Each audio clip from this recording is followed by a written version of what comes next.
And then I got to tell you this one here on my final video for today. So this lady, she told me that you think you better, than everybody else. And she kind of caught herself, right? But I paused. We was talking on the phone, right? I'm listening, right? I'm saying, I think I'm better than everybody else. It was like deja vu. Yeah, I heard that before. Yeah, I heard that, man. I remember a time in my life when I changed roads, changed path. According to what somebody had said, you think you're better than everybody else, what everybody else was saying, because I was doing something different. Today, this is why I say you have to be sober, man, and stay sober. And listen at who's talking. Don't say how the world is talking. Listen to the person who's talking. See, I'm understanding. Let me translate something for you. If somebody says you think you're better than everybody else, first, that means that person know that you ain't doing what everybody else is doing. So how would they know? They had to. They just said you think you're better than everybody else. So if you think you're better than everybody else, that means you're doing something different than what everybody else is doing, right? That means you know that. That means you know me. You understand? That's what you just said, because you couldn't say it. You're confident in what you're saying, so you said it to me. See? So listen to this here. The other thing is this, like I said before, there's no such thing as everybody. See? No. There's no such thing as everybody in the world, man. See, listen, once you tell yourself do everybody do this? Do everybody sing? Do everybody drink? Do everybody smoke? Do everybody do drugs? Do everybody dance? Everybody.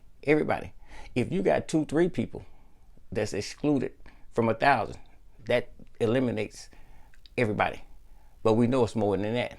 But what I'm saying is, how do you determine if you saying everybody, just like I told you before, when you people come to the table and y'all be discussing and talking about people in general, you just put everybody in the same box. And we're going to just say a whole sector of men ain't none of y'all crap. A whole sector of women ain't none of y'all crap. How you going to do that if you know that it doesn't apply to everybody? So somebody walks through the door, they not a part of the everybody, but all of you guys or all of you women, you attack the person that comes through the door according to your theory, everybody. You think about what I'm saying. I don't care how educated, smart, it eliminates you right there. It tells a whole lot about you right there. Just that one thing, everybody. Listen, man. Do you know I changed directions years ago, like 40 years ago, according to somebody's theory of everybody, trying to please everybody? And do you know when I fell under to be like everybody, do you know nobody was anywhere around? See, listen, man, when I told you, I tell you something. See, I'm telling you about experience. I'm not talking about what I read or what somebody else said. Like I say, when you go to the table and y'all talking, let's talk about us, individually, your experiences, because that's the knowledge I want to hear you telling. So I got to decide whether you're telling the truth or not. Okay, just like now, same thing.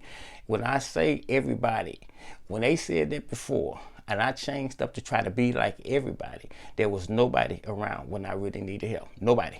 You understand? So this is a truth and experience that happened in life. And I'm telling you, boy, I went through some dark times and some dark spots, man. You see what I'm saying? When I saw everybody else partying and eating and drinking and enjoying, buying their cars and doing everything, everybody. And I was trying to be like everybody. And I turned out to be nobody, and nobody was around. So when the lady said, listen, and this was recent, man. And I say sometimes, man, I just shake my head. But that's just one thing, that she said. But what I'm saying is people say different things. And that's why I say, listen, guys, look, man, don't get into a point that you in the spot where you lonely. Don't get into the point that you compromise your sobriety, that you're drinking and drugging, and your thinking and thoughts are distracted.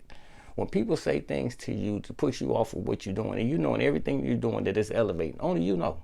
You have to explain or tell anybody anything. If you know what's going good in your life and you know you're taking care of your business and you're doing everything you're supposed to do, man, you don't make no deals with the devil. Don't compromise.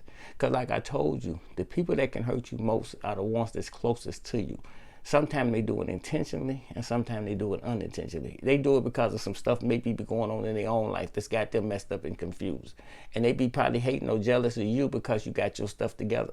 And because they compromise and they don't have that strength or that knowledge or that willpower to do what they supposed to do. They know they messing up, but they don't tell you that. But what makes them feel good is that if they talk to you and get you to mess up and do stupid stuff, then it makes them feel better about themselves. You got to be wise enough to know that, man. You don't have to tell them that you're aware of this. You just hear them. You build on what they just said and understand the identity of who that person is. But you keep holding your steadfast. Do your thing. You understand? Your people out there too, baby.